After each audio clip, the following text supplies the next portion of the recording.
자,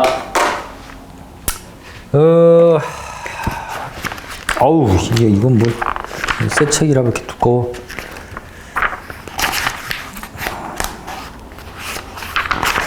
자, 시작할 건데요.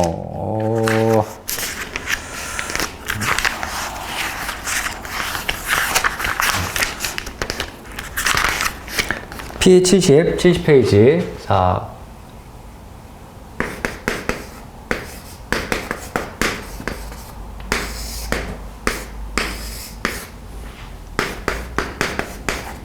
P70페이지에 뭡니까? B용해도.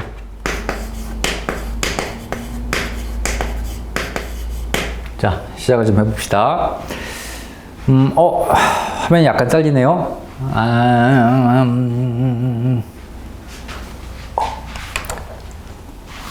녹화용 영상에는 끝까지 다, 시판 끝까지 나가는데, 중용 영상은 좀 잘리니까, 다시.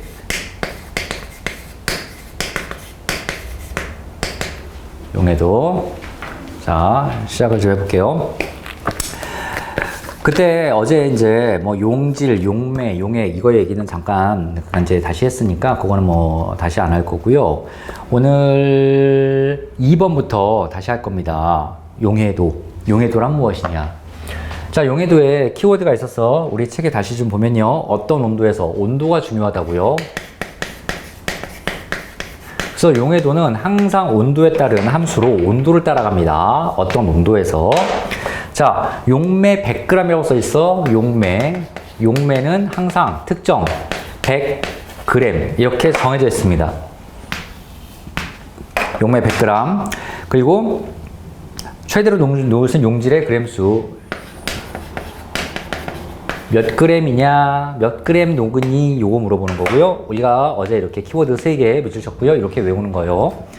자, 어떤 온도에서 용매 100g. 이 용매는 이제 여기선 대부분 다 물을 씁니다. 물 100g에서 용질, 소금이든 설탕이든 뭐 질산칼륨이든 뭐든 최대 몇 g을 녹을 수 있느냐가 물어보는 거고요. 자, 이제 요게 기준량이라 그랬지. 기준. 따라서 물 100g, 용매 100g에 몇 g 녹을 수 있니? 그럼 용해도 만약에 70g만큼 녹을 수 있다고 칩시다. 물 100g에 어떤 물질 70g이 최대로 녹을 수 있다고 칩시다. 그램은 약분됩니다. 그러면 0.7만 남죠. 0.7. 용해도는 단위가 없고요. 숫자로 표현합니다. 물론 1 이렇게 안 넘는 이런 값이 나올 수도 있지만 1 넘을 수도 있어. 물 100g에 170g이 녹을 수도 있습니다. 그러면 용해도는 1.7이 나오죠. 용해도는 1.7. 그래서 용해도는 그냥 물 100g에 용매 100g 기준으로 계산을 하면 되더라. 이렇게 보면 되고요. 자, 이제 3번 고체 용해도가 나와 있는데 고체 용해도를 선생님이 어제 요거까지만 하고 아마 끝났을 겁니다. 자, 이제 온도가 올라가면서 용해도는 증가하는 경향을 따르는데요. 색깔이 뭐였죠? 빨간색이었네. 자, 이렇게 쭉 증가하는 이런 경향을 따르는 이런 기본 그래프가 용해도 곡선으로 그려지고 요 빨간색 위에 있는 용액은 무조건 뭐다? 포화 용액이야. 포화 용액입니다. 그러면 그 밑에 부분은 무슨 용액입니까? 불포화 용액이에요. 불포화 용액은 뭐냐면 좀 덜 녹았다는 거야. 최대 녹을 수 있을 만큼은 보다 좀 덜 녹았으니까 더 녹을 수 있다는 뜻이고요. 그 윗부분은 과포화입니다. 과포화. 여기는 과포화예요. 과포화. 그래서 이건 토해낸다 그랬지? 이제 과포화는 그대로 있을 수 없어. 그냥 어떻게든 다시 그 물질을 뱉어냅니다. 그래서 이제 과포화 영역, 선은 포화 영역, 그 밑에는 포화선. 그래서 이거 포화선이라고 부르죠. 그 밑에 영역은 불포화 영역. 불포화 영역은 뭔가 더 녹일 수 있다. 그 뜻이에요. 자, 모든 물질은 용해도가 다 각자 물질마다 좀 달라. 그래서 용해도는 물질의 특성이라고 우리가 밑줄 친 게 하나 있었습니다. 자, 3번 고체 용해도 볼게요. 3번 고체 용해도.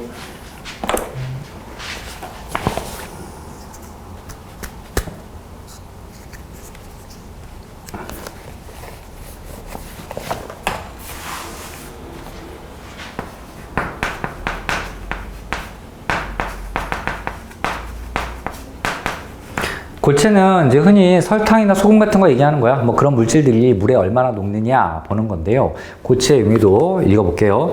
대부분 온도가 높을수록 증가하며 압력 영향은 거의 받지 않는다. 대부분 온도는 높을수록 용해도도 높다. 자, 소금이나 설탕이나 코코아 가루나 커피 가루나 좀 온도가 높은데 잘 녹죠. 찬물에 코코아를 막 끄면 잘 녹지도 않아요. 그 뭐죠? 그 복숭아 그 뭐야? 그 가루 그 뭐지? 아, 그 달달한 그 아이스티. 아이스티. 아이스티를 찬물에 시원하게 먹겠다고 녹이면 잘 안 녹아요. 근데 그래서 아이스티 어떻게 녹입니까? 뜨끈한 물에 조금에 여기다가 막 녹인 다음에 여기다가 이제 얼음이나 찬물 막 부어서 양을 늘려서 먹죠. 맞아요.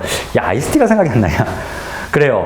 커피나 아이스티 같은 거 온도가 높은데 잘 녹습니다. 잘 녹는다는 뜻은 용해도가 높다는 뜻이에요. 반대로 온도가 낮으면 용해도도 낮게 안 녹는다. 용해도가 낮게 되겠죠. 대부분의 고체가 그렇습니다. 모든 고체가 그런 게 아니야. 대부분 그래. 오히려 온도가 올라가면 용해도가 좀 떨어지는 고체도 드물지만 있습니다. 근데 대부분 이제 온도가 올라가면 잘 녹더라. 두 번째는 압력의 영향이라고 나오는데 압력은 거의 영향이 없어. 그래서 이제 막 눌러준다고 해도 소금이 안 녹던 소금이 더 녹고 안 녹던 설탕이 더 녹고 안 녹던 아이스티 가루가 더 녹고 그러지는 않는단 말이지. 자, 압력은 고체는 큰 관련 없어. 압력은 기체랑은 굉장히 예민하게 관련이 있어. 기체는 두 개 다 관련이 있습니다. 그래서 요거는 조금 이따가 기체 파트에서 다시 쓸 건데 아니지. 쓴 김에 기체 용해도. 자, 책 바로 밑에, 이거 안 보이나? 책 바로 밑에 기체 용해도가 바로 나옵니다. 그래서 여기다가 바로 이어서 쓸게요. 기체.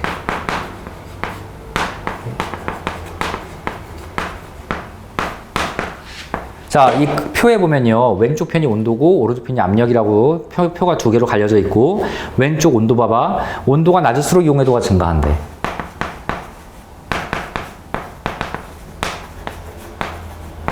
자, 보세요.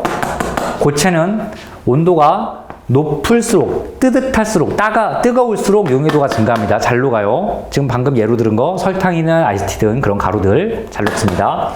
그런데 이놈의 기체는 온도가 떨어져야 잘 녹아. 찬물에 잘 녹아. 산소나 이산화탄소 이런 것들 기체들이 물에 녹는데 찬물에 잘 녹아요. 뜨뜻하면 안 녹습니다. 이건 뭐 생각하면 좋아요? 사이다나 콜라. 자, 사이다나 콜라는 이산화탄소가 잔뜩 들어있단 말이야. 그 이산화탄소가 잔뜩 물 속에 녹아 있는데 설탕하고 뭐 나머지까지 다 여러 가지 뭐 향료든 뭐든 이산화탄소까지 다 기체가 녹아 있는데 찬물에 잘 녹고 찬물에 잘 녹고 온도가 올라가면 반대로 용도가 떨어집니다. 그래서 사이다나 콜라를 따끈하게 데우면 기체가 다 빠져나오죠. 더 이상 녹아있을 수가 없으니까 다 빠져나옵니다. 그래서 고체랑 정반대예요. 고체는 따뜻할수록 잘 녹고요. 기체는 차가울수록 잘 녹습니다. 차가울수록 잘 녹아. 찬 바닷물 있고 따뜻한 바닷물 있어. 찬 바닷물이 산소가 더 많아. 따뜻한 바닷물보다 찬 바닷물이 산소가 더 많아서 그 산소를 이용해 먹으려고 플랑크톤 같은 작은 생물들이 더 많고 플랑크톤이나 크릴새우나 그런 작은 생물들이 더 많고 그거 잡아먹으려고 물고기가 더 많이 몰려. 그래서 물고기는 찬물에 더 많이 삽니다. 물고기가 찬물을 좋아해서 사는 건 아니야. 찬물에 산소가 많아서 그것 때문에 먹이가 풍부해. 우리가 인간이 보기에는 아이고 물고기가 좀 따뜻한 데 많이 살겠구나. 뭐 저기 뭐 동남아시아 뭐 열대지방 막 이런 데서 물고기가 많이 살죠. 그런 데는 살기 좋아서 많이 사는 겁니다. 물고기들이 살기가 좋아서. 근데 전체적으로 넓게 보면요. 찬물에 더 많이 살아요. 찬물에 산소가 더 많이 녹아 있을 수가 있어. 자, 그렇게 되고 이제 압력도 굉장히 크게 압력은 높을수록 용해도가 커집니다. 자, 보면 고체도 온도가 높을수록 용해도가 커지고 기체도 압력이 높을수록 용해도가 커지고 이 고체는 압력이랑 관련도 없고요. 자, 압력이 높을수록 즉 꽉 눌러 담을수록 기체가 그 용액에 그 액체에 잘 녹아 있는 거야. 사이다 봐. 내가 사이다 병 뚜껑을 따지 않으면 얘를 뜨끈뜨끈하게 이렇게 데워도 기체가 안 빠져나와. 왜냐면 굉장히 높은 압력으로 이산화탄소 기체를 물속으로 밀어 넣고 있기 때문에, 압력이 작용하기 때문에. 근데 뚜껑을 뽕 따는 순간 압력이 확 떨어집니다. 이제 그 병 속에 있는 압력은 굉장히 높았는데 이제 이 공기에 우리 일기압과 맞춰지는 거야. 압력이 높았다가 쭉 떨어지는 거야. 압력이 낮아지면 용해도가 낮아집니다. 더 이상 안 녹아 있어요. 그냥 나를 누르고 있던, 기체를 누르고 있던, 나가지 말라고 누르고 있던 힘이 없어지니까 기체가 훌훌 다 빠져나가는 거야. 그래서 용해도가, 압력이 낮아지면 용해도도 낮아지고, 압력이 높으면, 꽉꽉 누르고 있으면 많이 녹아 있습니다. 용해도가 높은 거예요. 주의하세요. 이것만 주의하시면 되죠. 이건 좀 반대로 움직이죠. 찬물의 기체는 많이 녹아. 그래서 이렇게 보면 됩니다. 그 밑에 표에 뭐 이렇게 막 여러 가지 기체는 많이 써 있는데 사실 이렇게 뭐 굳이 세세하게 볼 필요 없어. 어차피 뭐 우리 승현이 정도면 이건 뭐 그냥 말로 다 맞출 수 있는 겁니다. 뭐 기포 발생량, 기체 용해도 이런 거 다 맞출 수 있으니까 괜히 좀 잡다하게 더 많이 써 있는 것 같아요. 오히려 그 현상이라고 되어 있는 거, 온도편의 현상, 압력편의 현상, 현상이 예잖아. 그래서 그 예 같은 것만 좀 잘 보면 되죠. 자, 온도 거기에 써 있는 현상, 예를 한번 읽어볼게요. 여름철에 물고기가 수면 위로 입을 내밀고 뻐끔거린다. 여름철 물이 따끈따끈한데도 물고기가 물속에서 숨을 쉬기가 힘든 거야. 왜냐면 물의 온도가 올라가니까 산소가 안 녹아 있어요. 반대로. 그러니까 물속에서 아무리 아가미로 이렇게 산소를 빨아들이려고 해도, 흡수하려고 해도 물속에 산소가 별로 없기 때문에 물고기 입장에서 힘들지. 그래서 자꾸 수면에 와서 공기에서라도 어떻게 좀 산소를 뽑아가려고 물 위에서 뻐끔뻐끔 되는 겁니다. 자, 다음 압력편. 탄산음료의 뚜껑을 열면, 아까 연습 얘기했죠? 뚜껑 탁 열면 압력이 쭉 줄어들면서 용해도가 쫙 떨어져요. 그리고 막 불불 다 빠져나오죠. 압력이 높으면 용해도도 높고, 압력이 낮으면 용해도도 낮아집니다. 자, 그래서 고체 기체 했고요. 자, 중요한 게 사실 중간에 휙 하나 넘어간 게 있어. 요거야. 이제 3번 고체 용해도에 3번에 그래프들이 막 복잡하게 몇 개가 나옵니다. 뭐 질산 나트륨, 질산 칼륨 막 등등등등 쫙 나오잖아. 딱 요 70페이지 중간쯤 되는 그래프가 이렇게 있고요. 몇 개만 좀 그려볼게요. 질산칼륨이 이 뭘로 그려야 되냐? 파란색으로 그려야 되냐? 이렇게 있고, 이렇게. 자, 우리 책에는 약간 찐한 보라색처럼 이렇게 보라색 분필이 없어져 버렸어. 누가 훔쳐갔지? 그래서 이 보라색 이렇게 작게 나와 있는 질산칼륨인데, 질산칼륨 보세요. 온도가 올라가면 용해도가 급격하게 상승합니다. 여기쯤 온도에선 용해도가 이거밖에 안 되는데, 온도가 이 정도 올라가니까 쫙 용해도가 올라갔죠. 용해도가 굉장히 많이 올라가. 질산칼륨은 용해도 곡선이 굉장히 드라마틱하게 증가하는 그런 질산칼륨이라는 고체 덩어리가 있어. 고체가 있어. 그 물질이 있어. 그래서 굉장히 많이 이렇게 변화하기 때문에 시험 문제에 굉장히 자주 등장을 합니다. 질산칼륨이에요. 질산칼륨 이름은. 자, 질산 나트륨도 잘 녹죠. 근데 질산 나트륨은 이거보다는 약간 완만하게 빨간색으로 이런 식으로 그려져 있지. 이런 식으로 그려져 있지. 질산 나트륨. 두 개를 좀 먼저 비교해 볼게. 질산 칼륨은 좀 올라가는 게 가파르게 올라가고, 질산 나트륨도 굉장히 사실 얘도 잘 녹는 애야. 잘 녹는 애인데, 이 질산 칼륨보다는 질산 나트륨이 좀 완만하게 올라가죠. 그럼 이 기울기, 완만하다, 급하다, 급하게 올라간다, 급격하게 올라간다, 완만하게 올라간다. 이게 뭘 의미하냐고. 옆에 좀 써 있습니다. 두 번째 점. 용해도 곡선의 기울기가 클수록 온도에 따른 용해도 변화가 크다. 이렇게 되어 있지? 자, 온도에 따라서 이 파란색 질산칼륨 봐봐. 여기서 여기까지 온도가 변했다고 칩시다. 여기서 여기까지 온도가 변했다고 칩시다. 요만큼. 그러면 질산칼륨은 요 양에서 용해도가 요렇게 여기까지 요만큼이 변하는 거야. 요만큼이. 근데 화면이 좀 잘 안 보이나요? 최대한 열심히 보세요. 질산 나트륨은 요 온도에서 요 정도 용해도였는데, 요 온도에선 요 정도 용해도, 요 정도밖에 안 변하는 겁니다. 따라서 급하게 올라갈수록 어떤 용해도의 변화가 커. 그럼 용해도의 변화가 크다가 뭘 뜻하는 것인가? 용해도의 변화가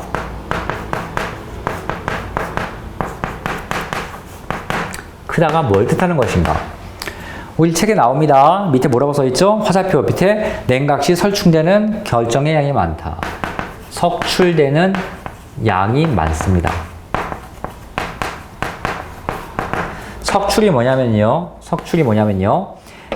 자, 용매에 녹아있던 용질이 녹아서 이제 액체처럼 막 눈 안 보이게 막 돌아다니고 있겠죠. 다시 고체로 변하는 거야. 다시 고체 덩어리로 변하는 게 석출입니다. 다시 고체 덩어리로 변해요. 자, 그래서 그 양이 많은 거는 뭘 보고 알 수 있다? 기울기가 얼마나 가파르냐 보고 판단할 수 있습니다. 자, 염화나트륨 보세요. 초록색으로 보이는데요. 야, 씨, 찾았다. 보라색. 아닌데 초록색이 또 없네. 환장하겠네요. 아휴, 몰라. 대충 이걸로 할게요. 염화나트륨 보세요. 이렇게. 자, 염화나트륨이 뭐냐면 사실 소금이야, 소금. 자, 소금이 온도가 증가하면 용해도가 증가합니다. 증가하는데 굉장히 천천히 증가하지. 그 말은 뭐냐면 소금은 온도에 관계없이 대충 잘 녹는다는 뜻이야. 물론 소금보다 질산나트륨이나 질사칼륨은 이 그래프 위에 있기 때문에 소금보다 얘네들은 훨씬 잘 녹아. 근데 염화나트륨은 얘네보다는 좀 덜 녹긴 하지만 그래도 찬물에도 이 정도 녹고 뜨뜻한 물에도 이 정도 녹고, 야, 따뜻한 물에 녹는 거랑 찬물에 녹는 거랑 별 차이가 없단 말이야. 찬물에도 그나마 잘 녹는다는 뜻이야. 자, 소금은 그래도 찬물에도 꽤 녹기는 합니다. 소금 정도면 잘 녹는 거지 뭐. 소금 이렇게 물에 넣으면 막 싹 녹아버리잖아요. 자, 어쨌거나 이제 이렇게 그래프로 용해도 변화가 크면 석출된 양이 많은 걸 판단할 수 있습니다. 자, 이번 용해도 간단히 끝났는데요. 이렇게 수업이 끝나는 게 아니고요. 용해도는 문제를 많이 풀어봐야 돼. 그래서 뒤에 있는 문제를 싹 다 밟히는 대로 풀 겁니다. 넘어갈게요. 73페이지 문제를 볼 겁니다. 73페이지. 자, 이제 용해도 파트 문제를 풀어봅시다.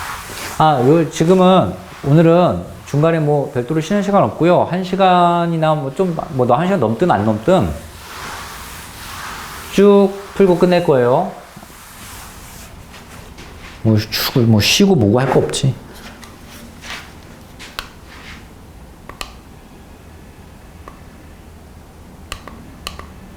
자, 73페이지 봅시다. 자, 위 실험에서 저쩌고 나오는데요. 뭐 시험 다 볼 건 없고요. 중간에 그 해석의 그래프가 하나 보여. 요 그래프가 보여요. 요 그래프만 이제 보고 문제를 풀면 됩니다. 자, 확인 문제 1번을 보자, 밑에. 자, 위 실험에 대한 설명으로 옳은 것은 O, 옳지 않은 것은 X. 자, 1번. 결정이 생기기 시작할 때 용액은 불포화 상태이다 라고 되어 있는데, 요거는 1번 문제부터 여기 나오네요. 이건 설명을 좀 해야겠네.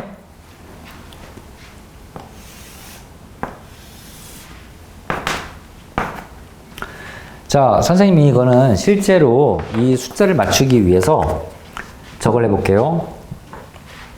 그래프를 그리고 좀 얘기해 볼게요. 지금 이 화면, 줌화면으로 보면 여기가 약간 왜곡돼서 비스듬하게 보일 거야. 근데 사실 카메라로 이제 제대로 보면 일자로 그대로 그려져 있거든요. 이 캠이 약간 왜곡이 있어가지고, 광각캠이어가지고 약간 삐딱하게 보입니다.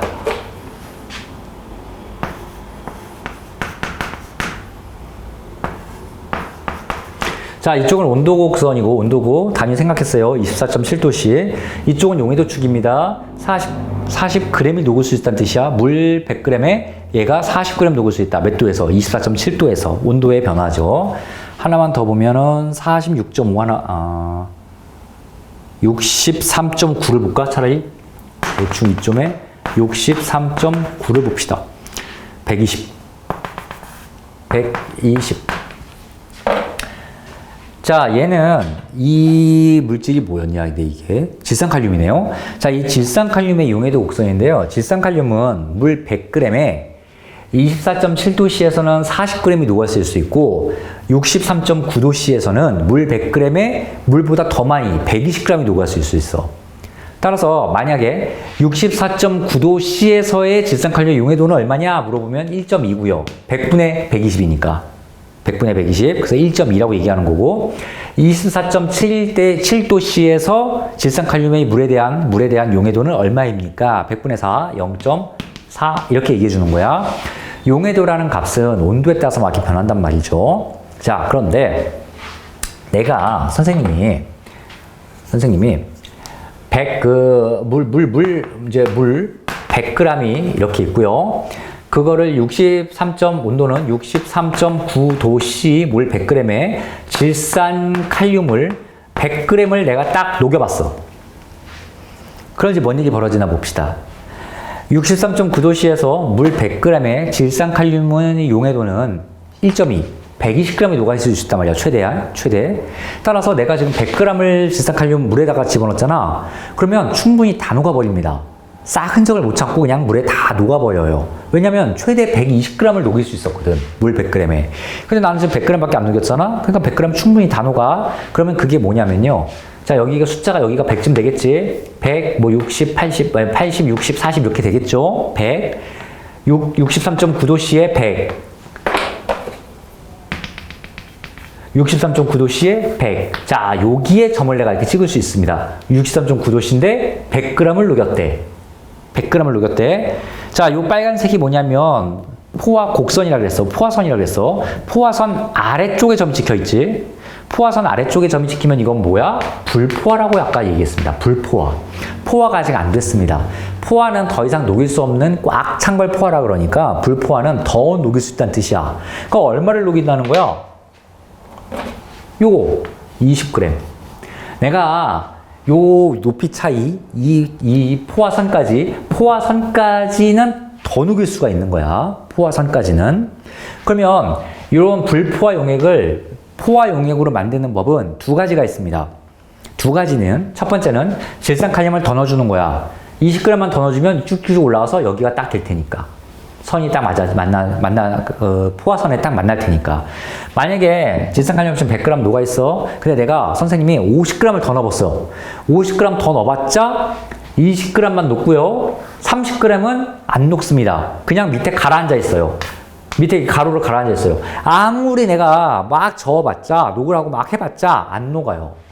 63.9도씨에서는 120밖에 못 녹이니까, 120g밖에 못 녹이니까 150g 넣었잖아. 내가 50g 더 넣어가지고. 넣어봤자 뭐합니까? 과포화 용액이잖아. 과포화 용액은 그대로 있지 않는다고 토해버립니다. 30g이 그냥 남아있어요. 바닥에. 자, 어쨌거나 20g을 내가 더 추가하면 포화 용액으로 만들 수 있어. 위로 이렇게 올라가겠죠. 이렇게 위로 올리거나 또는 자, 왼쪽으로 밀면 됩니다. 포화선까지. 왼쪽으로 민다는 뜻은 무슨 뜻이냐? 온도를 낮추는 거야. 63.9도씨에서 몇 도씨가 되는지 모르겠지만 대충 몇 도 한 10도, 20도를 낮추면 낮추다 보면 갑자기 어느 순간에서 포화가 돼버리고요. 자, 선생님이 미친 척하고 온도를 확 내렸어. 냉장고에 넣어놓고 63.9도씨짜리 불포화 용액이야. 지금 요거 120짜리가 아니라 불포화 용액을 64.9도씨 질산칼륨 100g을 녹인 불포화 용액을 24.7도씨까지 온도를 낮춰버렸어. 온도를 이쯤까지 낮춥니다. 그럼 점이 어디 찍혀 있어요? 여기 찍혀 있겠네요. 자, 내가 질산칼륨 100g을 넣었고 온도는 24.7도씨에 맞춰져 있단 말이야. 그러면 여기 두 개가 딱 만나는 여기에 점이 찍혀져 있는데 이건 무슨 영역입니까? 과포화 영역이에요. 토해버립니다, 얘가. 아, 이거 과포화는 그냥 있을 수 없어. 토해버려. 어디까지 토해? 포화선까지 토해. 요만큼을 토합니다. 요만큼 토해서 요 점이 내려가서 포화선까지 가게 돼. 자, 여기가 내가 지금 100g, 질산칼륨을 100g은 내가 녹여놨지? 녹여놓은 게 40g밖에 최대 못 녹으니, 요 온도에서는 40g밖에 못 녹으니 60g만큼은 토해버립니다. 그럼 토해버린다는 뜻이 무슨 뜻이냐면 바닥에 고체가 나서 다시 깔려버려. 바닥에 잘 녹아있던 애가 온도를 낮추면 다시 밑에 고체가 형성되면서 밑에 바닥으로 싹 깔리고 다시 그 액체로 녹아있던, 용액으로 녹아있던 애가 고체로 돌아가는 과정을 아까 석출이라고 부른다고 그랬지. 그래서 60g이 석출되면서 끝납니다. 자, 불포화 용액을 포화로 만드는 방법은 용지를 더 넣거나 온도를 낮추거나, 그리고 온도를 너무 낮추면요, 나머지 부분은 토해버립니다. 석출돼 버려요. 자, 요 관계만 잘 알고 있으면 돼. 자, 그러면 다시 1번 문제 보자. 결정이 생기기 시작할 때 용액은 불포화 상태이다. 결정이 생기기 시작한다는 뜻은 온도를 낮추면서, 이 말이 앞에 좀 생략되어 있는데요. 온도를 낮추면서 보는 겁니다. 온도를 낮추면서 포화까지 되는 거야. 그래서 결정이 딱 생기기 시작하는 게 포화 상태일 때부터 결정이 생기기 시작해. 더 낮추면 이제 결정이 막 나오니까. 자, 그래서 1번은 틀렸죠. 결정이 생기기 시작할 때 용액은 불포화 상태가 아니라 포화 상태입니다. 자, 2번. 시험관을 시킬 때 흰색 결정이 생기는 까닭은 더 이상 질산칼륨이 녹아있을 수 없기 때문이다. 맞는 얘기죠, 그대로. 자, 3번. 물 10g에 질산칼륨을 더 많이 녹이기 위해서는 온도를 높이면 된다. 맞습니다. 온도가 올라가면 용해도가 쫙 증가하죠. 그래서 온도 높이면 됩니다. 4번. 46.5도씨 물 100g에 질산칼륨 80g을 녹이면 포화용액이 된다. 46.5도씨가 아까, 자, 46.5도씨는 80이 용해도예요. 따라서 46.5도씨에서는 80g만큼만 녹을 수 있습니다. 80g 녹이면 딱 포화가 돼버리고 끝나버리죠. 오케이. 그래서 4번 맞고요. 5번. 64.9도씨에서 질산칼륨 포화 수용액 220g에는 질산칼륨 120g이 녹아있다. 이거 잘 봐야 됩니다. 문제에서 63.9도씨라고 온도 주어졌고요. 온도 반드시 체크해야 되고, 질산칼륨 포화 수용액 220g. 질산칼륨 포화 이런 말이 있고 수용액이란 말이 있어. 자, 그러면 여기는 두 가지 말이 숨어 있는 겁니다. 일단 포화가 돼 있어요. 포화. 따라서 더 이상 녹일 수도 없고 최대한 녹아있던 얘기고요. 요 온도에서 수용액, 용액, 수용액, 용액입니다. 용액. 그럼 용액이라는 말은 뭐야? 용매 플러스 용질이란 말이죠. 용매 플러스 용질. 자, 용매랑 용질이랑 합해서 용액의 양이 되는 거야. 근데 수용액의 약이 얼마냐면 220g이래. 또 하필이면 수용액 약이 220g. 자, 근데 가만히 봤더니 용매 100g에 용질 최대 63.9도씨니까 64.9도씨에서 최대 몇 g 녹을 수 있어? 120g 녹을 수 있었잖아. 용질 최대 120g 녹을 수 있었잖아. 용매 100g에 용질 120g 녹아있을 때를 우리는 포화 상태라고 부르잖아. 따라서 63.9도씨에서 포화 상태라면 용매 100g에 용질 120g이 녹아있을 거야. 근데 이걸 두 개 합해봤더니 마침 220g이 나오네. 따라서 포화 상태 수용액, 포화 상태 63.9도씨의 포화 상태 수용액이라고 하면 물 100g에, 용매 100g에 질산칼륨 120g이 녹아있다는 뜻입니다. 합해니까 딱 220g 되는 거니까. 됐죠? 그래서 질산칼륨이 120g 녹아있다. 맞네요. 맞죠? 자, 요거 하여튼 요런 거 잘 보시고요. 만약에 이렇게 해볼까? 63.9도씨의 질산칼륨 포화용액, 포화 수용액 110g일 때, 110g이 있으면 도대체 용매 몇 g, 용질 몇 g일까? 생각을 좀 해봅시다. 자, 포화용액이야. 포화용액은 용매 100g에 용질 120g이 녹아있을 때 얘기야. 근데 두 개 더하면 220이잖아. 수용액이 220g이 돼야 되잖아. 근데 110g밖에 없대. 그건 도대체 몇 g이라는 거야? 이건 눈치껏 금방 답이 나오죠. 아까 220에서 반으로 줄은 거 보니 이것도 반 줄으면 왠지 될 것 같잖아. 그래서 용매, 물은 50g이고요. 용질, 거기에 60g이 이렇게 녹아있는 겁니다. 그럼 두 개 합하면 110g이 되는 거잖아요. 자, 이거는 그냥 나누기 2를 해가지고 간단하게 본 거야. 그런데 문제가 이렇게 나왔다고 쳐보자. 이건 진짜 그냥 억지로 문제를 좀 복잡하게 만들어 본 겁니다. 자, 63.9도씨의 질산칼륨 포화 수용액 50g이 있대. 50g. 그러면 용매 몇 g이고 용질 몇 g이냐? 질산칼륨은 도대체 이 안에 얼마가 들어있냐? 이렇게 문제가 나왔다고 칩시다. 간단한 수학이에요. 자, 기본 전제 조건은 포화됐으니 63.9도씨에서 포화됐으니 용매 100g에 용질 101g이 녹아있는 관계야. 둘 사이의 관계는. 근데 두 개 합하면 220이니까 이거 50이니까 좀 차이가 많이 나죠. 자, 봐봐. 얘랑 몇 대 몇의 비율로 얘가 지금 같이 있니? 100대 120의 비율이지. 100대 120, 100대 120. 100대 120을 약분 좀 해볼까? 10대 12. 10대 12. 약분 좀 해볼까? 5대 6. 자, 용매와 용질이 5대 6 비율이야. 5대 6. 그러면 두 개 합해서 50g이 있으니 50g 중에 5, 6대 5, 이거 중학교 때, 초등학교 때 비례배분 보잖아. 두 개 더하면 11이잖아. 11분의 5만큼이 용매고 11분의 6만큼이 용질이야. 따라서 이렇게 문제를 그지같이 만들어 본다면 용매는 50g의 11분의 5g만큼이 용질일 거고, 용매일 거고, 용질은 50g의 11분의 6만큼이 용질, 질산칼륨의 g일 겁니다. 자, 그래서 비례배분으로 이렇게 금방 계산으로 찾을 수가 있어요. 자, 문제 뒤에 나오면 한번 이것도 해볼게요. 자, 6번, 괄호 6번. 온도가 높을수록 질산칼륨의 용해도는 감소한다? 아니, 증가하죠. 자, 2번 문제 봅시다. 20도씨에서 물에 대한 염화나트륨의 용해도는 36이다. 같은 온도에서. 자, 이제는 이렇게 표도 필요 없습니다. 그냥 말로 물어봐도 그냥 다 풀 수 있어요. 간단하게 좀 써볼게요. 2번. 20도씨. 항상 온도 체크. 20도씨 물에 대한 염화나트륨의 용해도는 36이다. 자, 그럼 이게 뭔 뜻이냐? 20도씨의 물 100g에, 자, 해석을 써줄게요.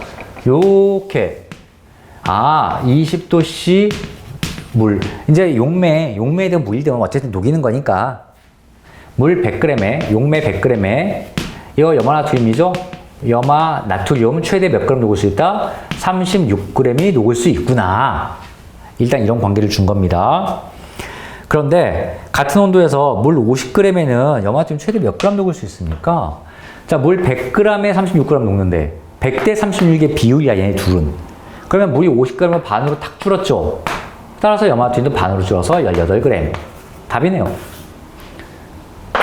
자, 3번 문제. 3번이 굉장히 중요한 문제입니다. 서수영 이제 시험 보는 학교에서는 이 3번이 그냥 단골 문제야. 이건 그냥 거의 뭐 80% 나온다고 보면 되는 그런 문제예요. 3번. 오른쪽 그림은 어떤 고체 물질의 용해도 곡선을 나타내는 것이다. A점의 용액을 포화 상태로 만들 수 있는 방법을 두 가지 얘기하래요. 아까 선생님이 얘기한 거죠. 해봅시다.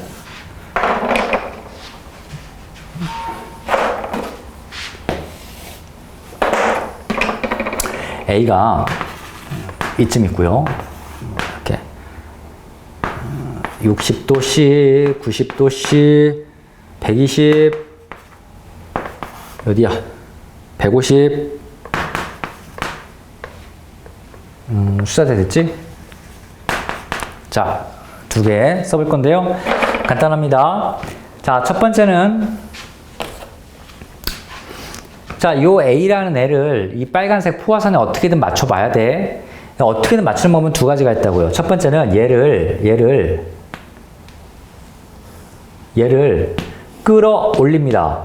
얘를 끌어올리면 돼요. 얘를 끌어올린다는 건 뭔 뜻이지? 지금 120g 녹아있잖아. 30g을 내가 더 추가해서 150까지 끌어올린다는 얘기야. 따라서 첫 번째 방법. 용질을 30g 더 녹인다. 30g 더 추가해서 녹여버리면 됩니다. 그러면 포화 상태가 될 거예요. 두 번째. 일로 가도 되죠? 이렇게. 그 말은 뭔 뜻이에요? 온도를 낮추면 됩니다. 지금 90도씨 온도였는데 30도 낮춰서 60도씨까지 냉각한다. 시키면 됩니다. 60도씨까지 30도를 낮추면 포화 상태가 될 거예요. 얘를 일로 올려서 여기서 포화가 되든, 얘를 일로 가서 여기서 포화가 되든, 이 빨간색 포화 선에만 위치하면 되는 거니까. 방법은 두 가지예요. 자, 다음 75페이지를 봅시다. 75페이지. 자, 74페이지 다 풀어보세요. 자, 75페이지를 볼 겁니다. 계산 문제 이제. 자, 오늘 남은 시간은 최대한 계산 문제를 많이 풀어볼 거야. 금방 끝날 것 같은데요? 자, 유제 1번 봅시다. 75페이지에 유제 1번.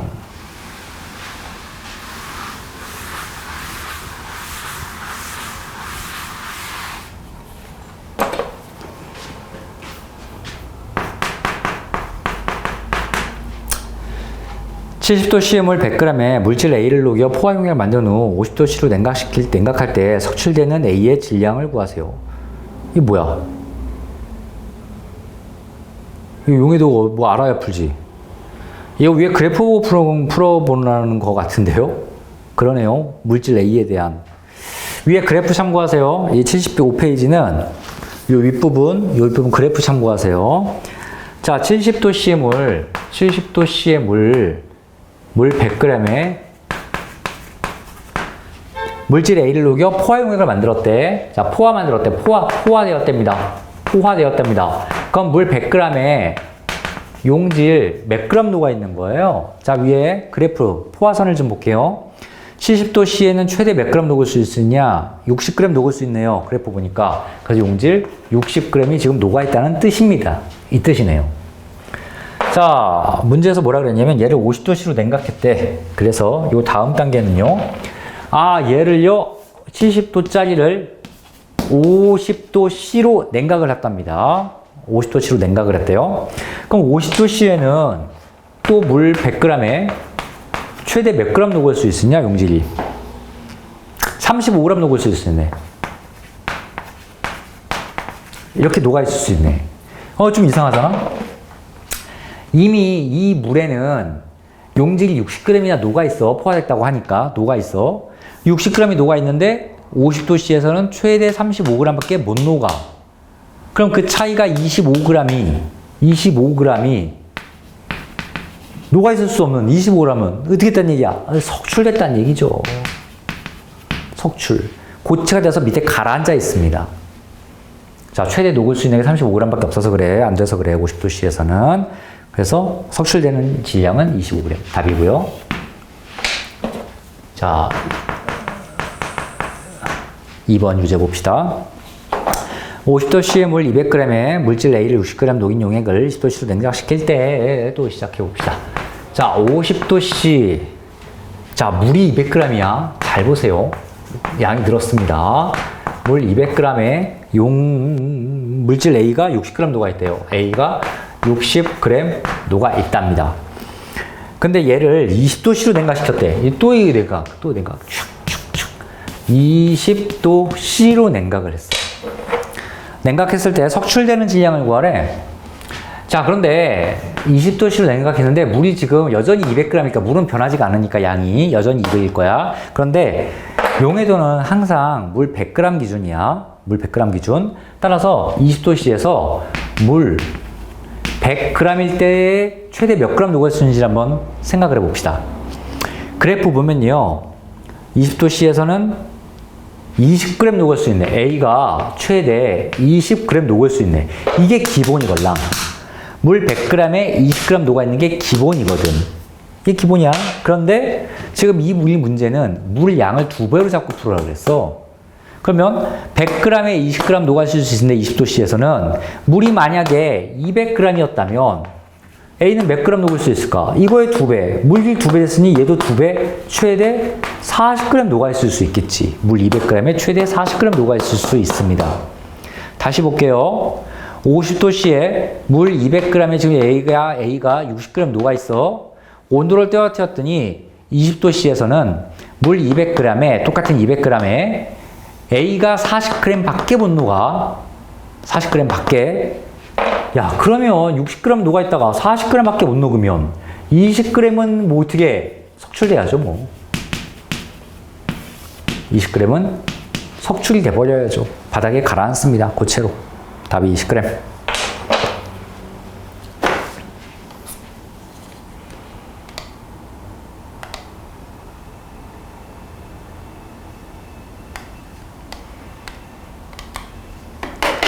자, 이제 3번 봅시다.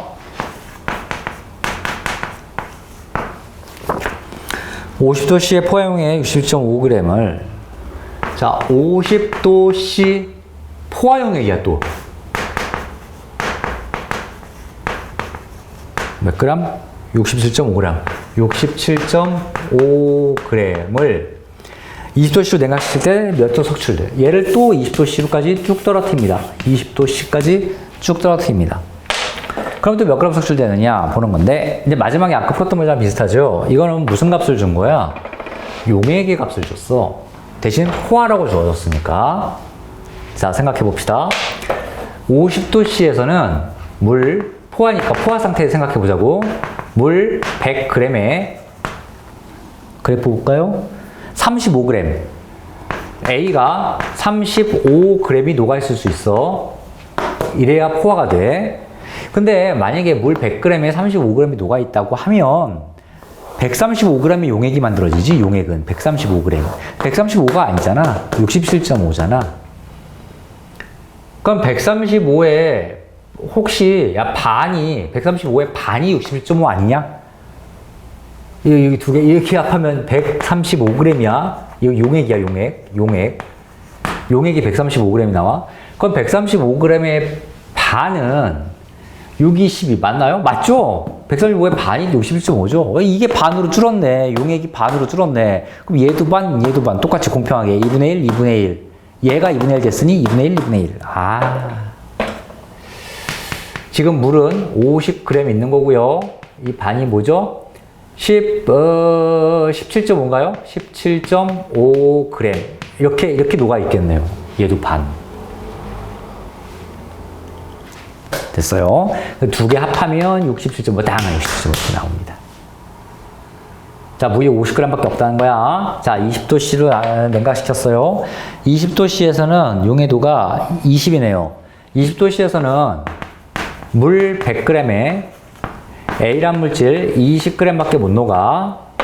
그런데 물이 50g밖에 없었어. 그러니까 물을 반으로 줄입시다. 50g. 그럼 얘도 반밖에 못 녹겠죠? 10g밖에 못 녹습니다. 자, 이제 종합 결과예요. 지금 나는 50도씨의 포화용액에 A라는 물질을 17.5g 녹이고 있었어. 근데 지금 최대 10g밖에 못 녹여. 그러면 그 나머지 7.5g은 석출이 돼버립니다. 못 녹이니까. 냉각시켰으니까.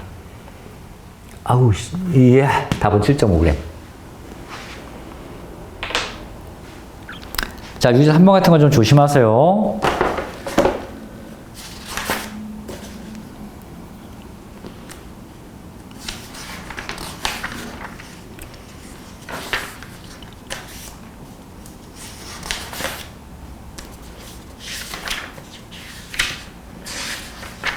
자, 77쪽에 14번은 뭐 77쪽에 14번 보겠습니다. 자, 승현이 77쪽에 14번 풀어보세요. 77쪽에 14번 풀어보세요. 야, 이거 화면이 짜리네.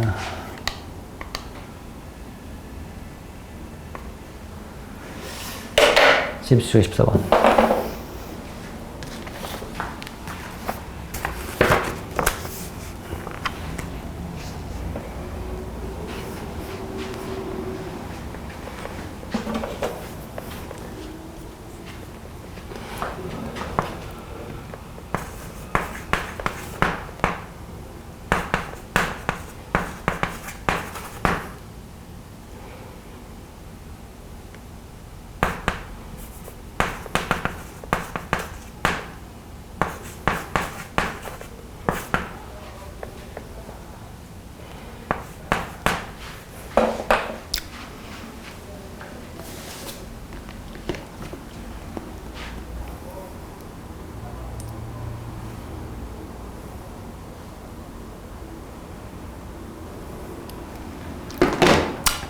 자, 승현이 혹시 다 풀었으면 답을 외쳐보십시오. 용해도가 얼마입니까?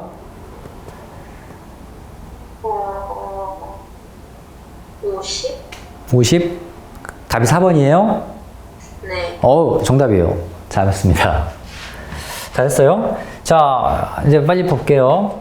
물 50g에 내가 용지 40g을 녹였대. 그 녹였는데 15g은 안 녹았대. 15g이 안 녹았대. 그럼 결국은 몇 g 녹여 있냐면 25g 녹아 있는 거야. 물 50g에 25g이 녹아 있는 거야. 최대 녹아 있는 거야. 더 이상 녹일 수 없었으니까 최대 포화용액이죠. 자, 우리는 용해도 구해야 되니까 용해도는 무조건 뭐다? 용매 100g 기준이다. 50g일 때 20g 녹아 있었으니 이거를 내가 100g으로 2배를 뻥튀기 하면요. 얘도 2배를 녹을 수 있겠죠. 그러면 물 용매 100g에 50g 녹을 수 있다는 뜻이니 용해도는 50이라고 얘기하면 됩니다. 정답 잘했어요. 답이 4번. 이런 식이야. 여기 계산만 그래서 이렇게 하면 되는 거야. 자, 하나 더 풀어보세요. 15, 16, 17 다 세 문제를 풀 겁니다. 아니, 18번까지. 아니지. 아, 기체용해도 하나 풀어야 되니까 이거 19번도 풀어야 돼. 야, 78페이지는 다 풀어야겠는데요? 78페이지. 자, 6문제 지금 풀어보세요. 78페이지.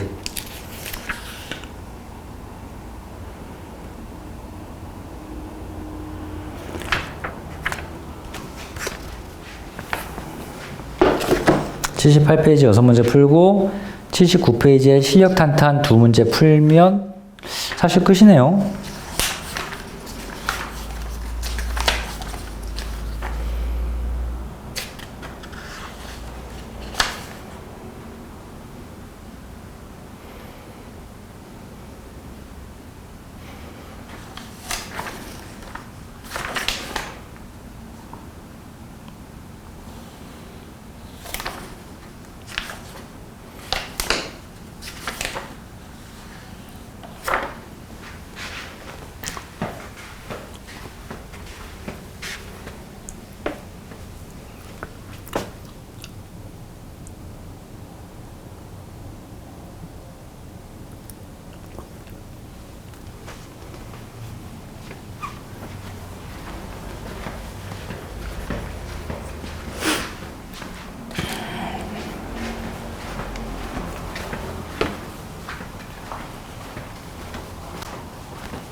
다 풀면 얘기를 하세요. 답을. 그래서 틀린 것만 보고 넘어갑시다.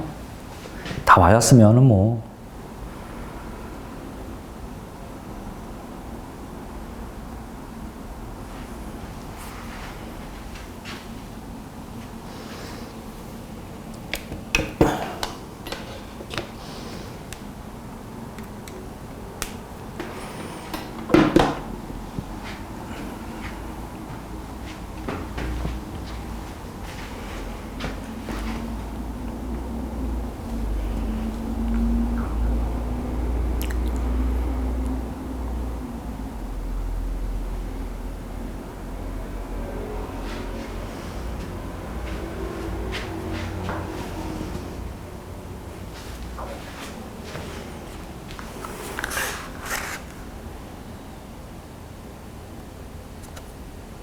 풀었어요.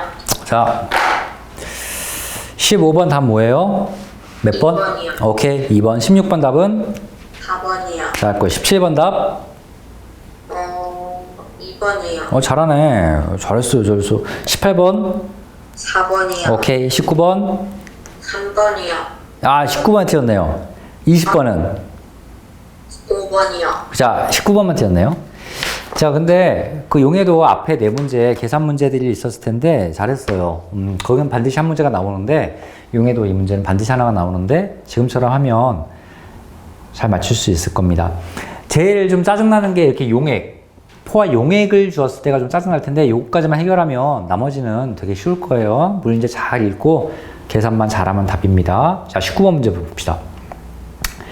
시험관 AF에서 같은 양의 사이다를 넣고 그림과 같이 장치한 후 발생하는 기포를 관찰하였다. 실험에 대한 설명으로 오는 것은 사이다를 넣고 기포를 관찰한다. 기포, 즉 기체의 용해도를 보는 실험인데요.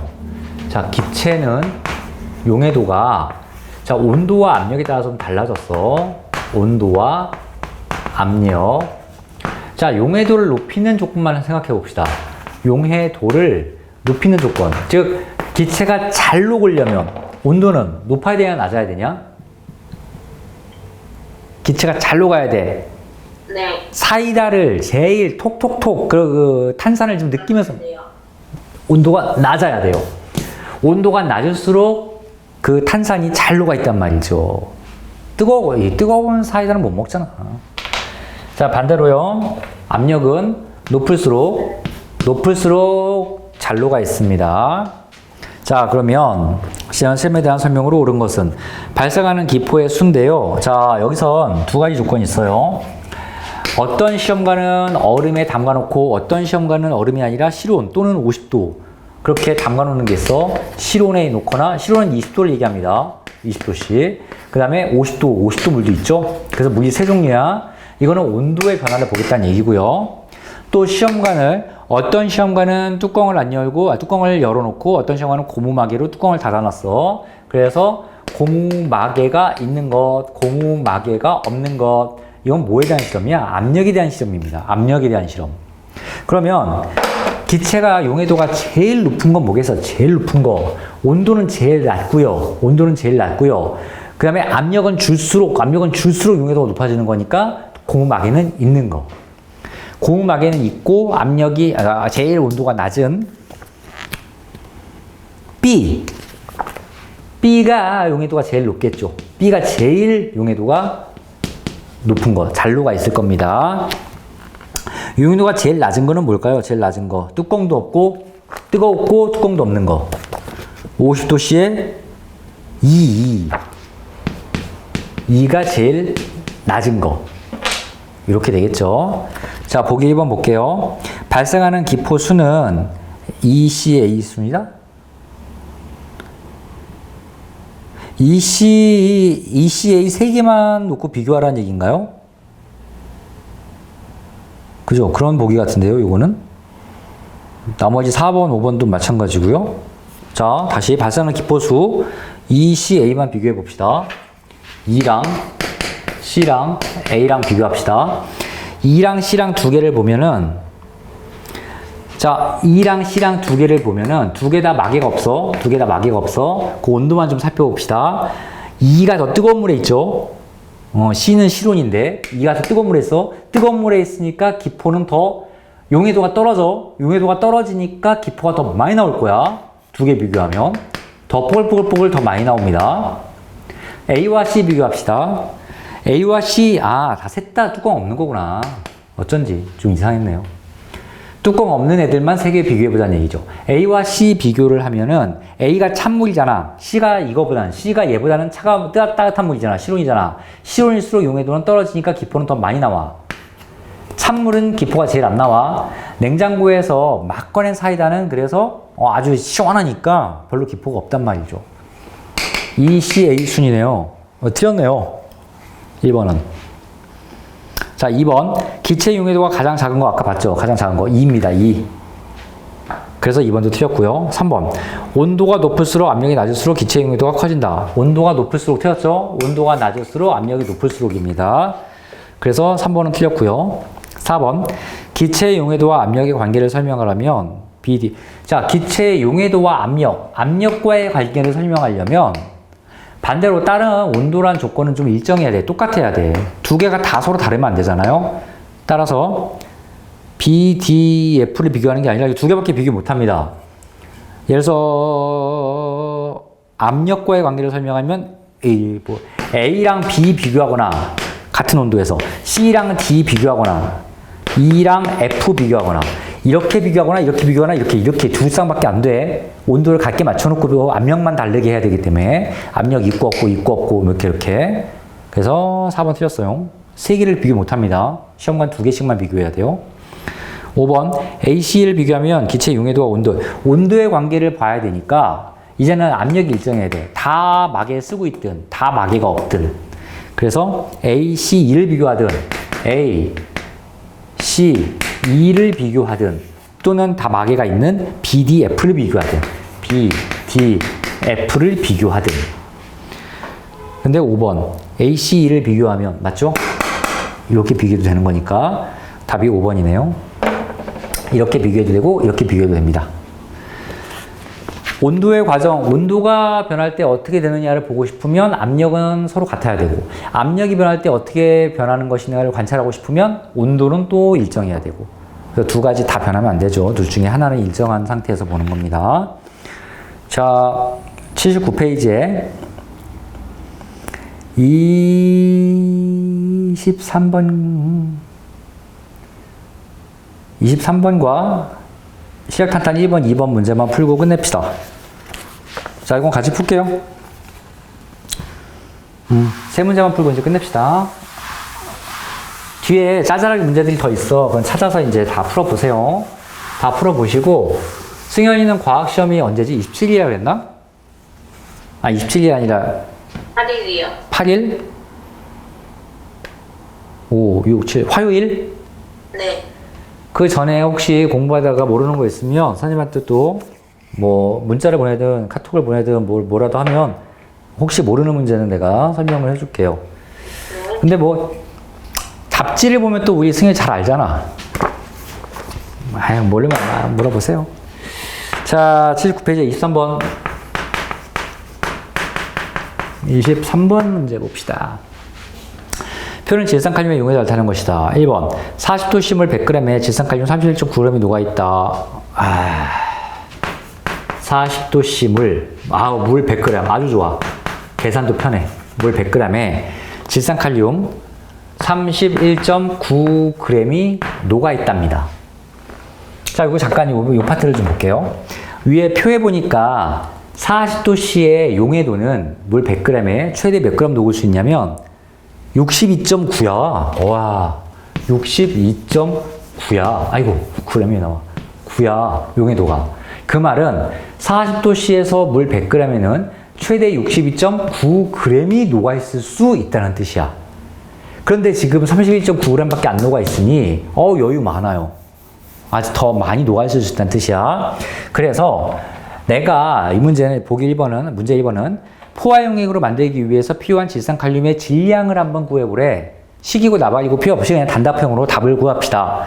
최대 62.9g이 녹아있을 수 있으니 요만큼은 더 녹일 수 있어요. 요거 빼기 요게 얼마예요? 31죠? 그래서 31g 더 녹인다. 이 답이죠. 31g을 더 녹이면 62.9의 포화 딱 용액이 됩니다. 자, 2번 80도 C의 물 200g에 질산칼륨을 녹여 포화 용액을 만든 후 60도 C로 냉각할 때 석출되는 결정 양을 구하래요. 자, 다시 2번 볼게요. 80도 C 물 200g이랍니다. 200g에 내가 질산칼륨을 녹여서 포화됐어. 포화시켰어. 이제 이게 포인트야. 자, 일단 여기까지만 판단을 먼저 좀 해보고 넘어갈게요. 물 200g 이런 거 속으면 안 됩니다. 무조건 물 100g으로 기준으로 봐야 돼요. 자, 이 표를 봤더니 80도 C의 용해도가 170.3이야. 170.3. 그럼 이거 뭔 뜻이야? 80도 C에는 물 100g에 170.3g을 최대 녹일 수 있다는 뜻이야. 그런데 얘는 지금 물이 200g이야. 물이 2배야. 그러면 최대 녹을 수 있는 양도 2배가 되겠지. 그래서 지금 물 200g의 포화는 용질이 몇 g 녹아있냐면 이거 2배가 얼마야? 340.6g이 녹아있다라고 볼 수는 있어요. 녹아있구나. 340.6g이 녹아있구나. 포화용액이니까. 이 상태입니다. 그런데 60도 C로 냉각시켰대요. 얘를. 자, 얘를 60도 C로 냉각시켰답니다. 그럼 60도 C에서는 다시 물 100g의 용해도가 109.2예요. 109.2g. 즉, 물 100g에 이 질산칼륨은 109.2g밖에 못 녹아 있어. 최대. 그런데 지금 우리는 물의 양이 200g이야. 200g. 100g이 아니라 두 배 갖고 놀고 있었어. 따라서 60도 C의 물 100g에 109.2g이 녹아 있을 수 있었다면, 만약에 물 200g이라면, 이게 뭐야? 218.4g. 218.4g이 녹아 있을 수 있다는 뜻이지. 끝났네요. 340.6g이 지금 물 200g에 녹아있는 상태입니다. 그런데 내가 얘를 냉각시키면 물 200g에 218.4g밖에 못 녹아요. 그러면 이 차만큼은 석출되겠죠. 이 차가 얼마입니까? 122.2인가요? 122.2g? 뭐 이가 이렇게 많이 나와? 맞네요. 120.2.2g. 그래서 얘 빼기 얘 해서 122.2g이 석출됩니다.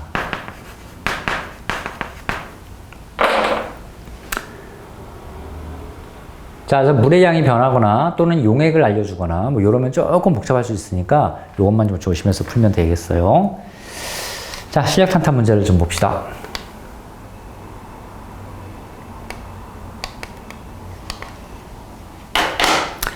자, 1번.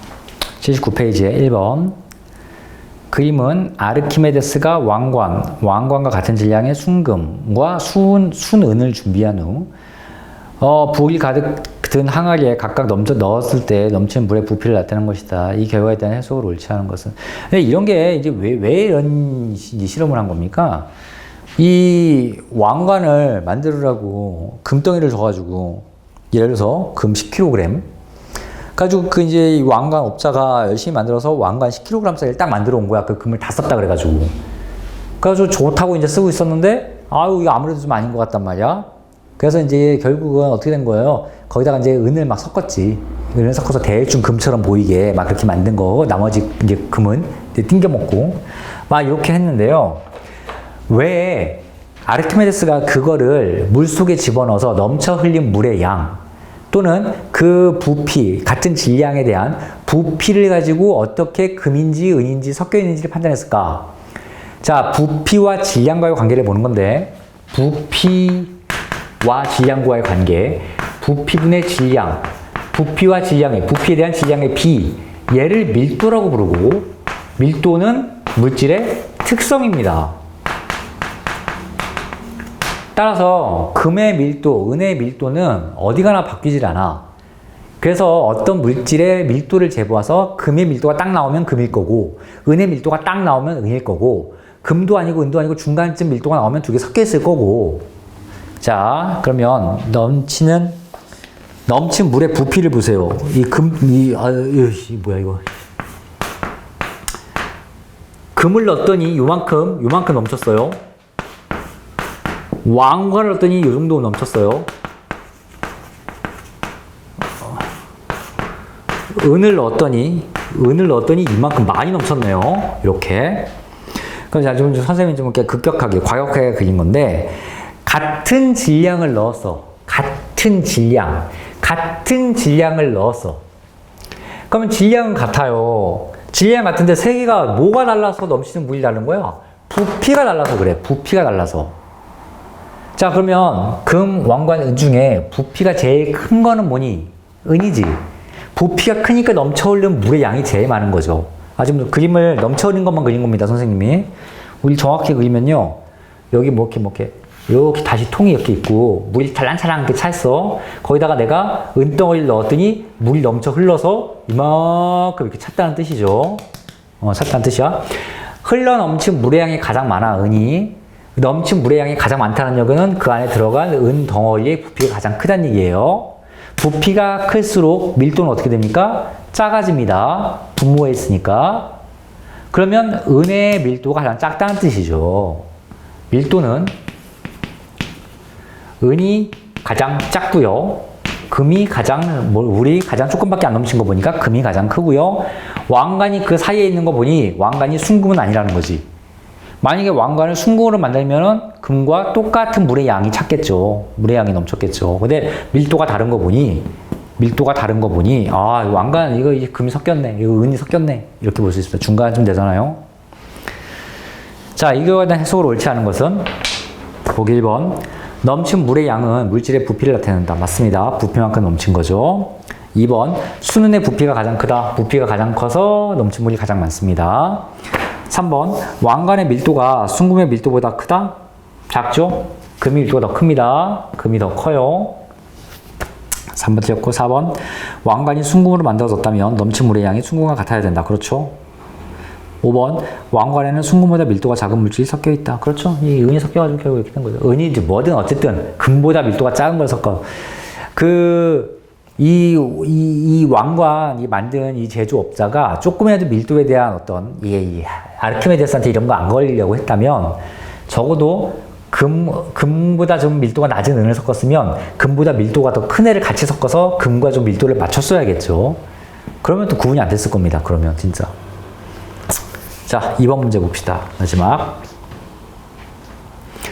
다음은 어떤 고체물질 100g에 녹인 용액 가다에 대한 설명이고, 그림은 이 고체물질 용액 곡선이다.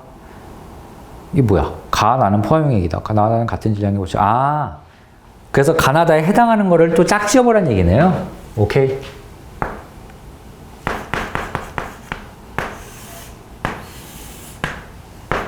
선생님이 그리는 동안 풀어보세요. 그리는 동안. 그 다음에 이거는 뭐 용해도랑 온도는 필요 없지. 아, 아니구나. 필요 있구나.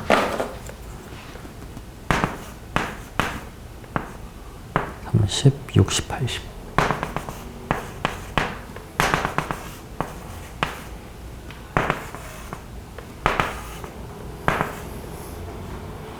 (20, 40, 70)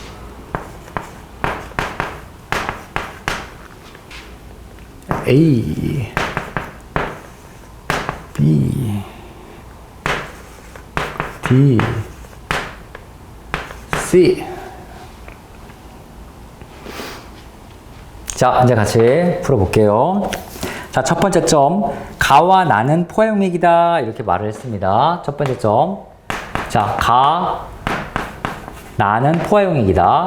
근데 이 표에서 포화용액은 어디에 있는 거냐면, 포화 선 위에 있는 게 포화곡선, 포화용액이야. 따라서 A거나, 또는 B거나, 또는 C란 얘기입니다. 나, 둘 중에 뭐가 뭔지 모르겠지만. 두 번째 점. 나와 다는 같은 질량 고체물질. 자, 나와 다는 같은 질량이래. 같은 질량. 같은 질량에 있는 건 A. 여기서 이 그림에선 얘나 얘는 있는데 뭐 A, B, C가 아니니까 이거는 A 혼자. 아, B와 D가 같은 질량만큼 있네. B도 40g 녹아있는 거고 D도 40g 녹아있는 거야. 그래서 B와 D가 두 개가 나와 다가 되겠습니다. 그거 하나 정해졌나요? 가, 나, 둘 중에 하나가 A, B, C인데 나, 다, 둘 중에 하나가 B, D야. 그러면 겹치는 거. 나가 겹치잖아요. B가 겹치죠? 따라서 나가 여기다 쓰면 안 되나? 가, 나, 다. 나가 일단 B 하나 골라냈습니다. 나가 B. 이제 세 번째 점. 가를 30도씨로 냉각하면 고체 50g이 결정으로 석출된다. 가를 30도씨로 냉각하면 50g 석출된대요. 자, 봅시다. 자, 일단 B 하나 골라냈고요. 가는 A 아니면 C야. 가가 만약에 A라고 하면 A를 30도씨로 냉각한다. 그냥 A인데 뭐 30도인데 뭐. 얘는 냉각할 것도 없죠. C겠네요. 자, 지금 A에는 70g이 녹아 있습니다. 얘는 온도는 80도예요. 80도를 30도씨로 이렇게 30도로 낮추면 얘는 물 없어. 얘가 이렇게 온도가 이렇게 낮아집니다. 30도씨까지 낮아져요. 여기로 갑니다. C가 그대로 낮아져서. 그런데 이렇게 낮아지면 뭐합니까? 이건 과포화이잖아. 과포화. 과식이야. 요만큼을 토해버리죠. 요만큼을. 그럼 70에서 20을 뺀 50g이 석출되니까, 아유, 50g 석출되는 거 맞네. 그래서 요거는 가가 뭐였죠? C였네요. 그래서 가가 C고요. 그럼 다가 뭐냐? 자연스럽게 B가 D가 이렇게 되겠네요. CBD. CBD. 답이 2번에 3번입니다. 자, 승현아 이거 맞았냐? 마지막 2번 문제? 네. 잘했어요. 우리 승현이. 근데 이거 찍어서 맞춰가지고 그것도 맞춘 거긴. 잘했어요. 자, 이거는 2번 같은 거는 좀 추론을 약간 좀 해야 되고요. 1번도 사실 2번도 좋은 문제야. 이거 물 넘쳐서 밀도에 대한 어떤 양을 구하는 거. 오늘 밀도는 안 했습니다. 어제 밀도를 해가지고요. 오늘 안 했는데요. 밀도 부품의 질량이고 부피가 커지면 밀도는 작아진다. 반비례 관계 있는 거 잘 보면서 문제 풀면 요거는 쉽게 풀 수 있을 거예요. 자, 여기까지만 하면 될 것 같고요. 혼합물의 분리가 시험 범위가 아니라 그랬지? 맞니? 아니지 않을까요? 아이씨, 나한테 물으면 어떡해. 네 학교 시험 범위 네가 알아야지. 아닐걸요? 예. 아마, 아닐 거예요. 아마 아닐 거예요. 왜냐면 학교에서도 여기까지 나갈 그 시간은 아마 없으셨을 거고, 이거는 기말고사를 아마 넘기셨을 것 같아요. 자, 여기까지 하고 시험 그 문제 잘 풀고, 뒷부분에 보면 사실 문제가 좀 더 있어. 뭐냐면, 그거 다 풀었어요. 다 풀었어요? 네. 아, 여기 오투 문제 다 풀었니? 네. 94쪽 가봐, 94쪽.